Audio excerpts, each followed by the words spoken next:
If you've been trying that food exposure with your dietitian and it has not been sticking, it hasn't been working, and you just cannot get yourself to move forward with getting it done, that is most likely because you're not fully on board in the way that you need to be in order for your system to feel safe to move forward. And so what you need to do is to get very curious about all the parts of you that are showing up in that moment. That part of you that keeps fighting with you to not do that food exposure is not something we can just bury down and ignore and just try and swat away.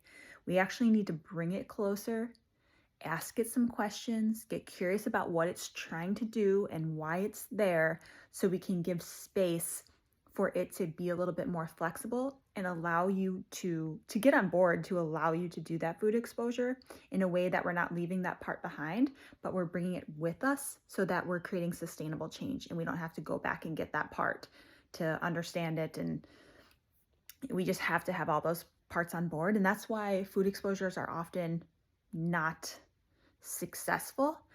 And so if this is something that interests you, I have a whole course on how to do food exposures in a way that will be sustainable and successful.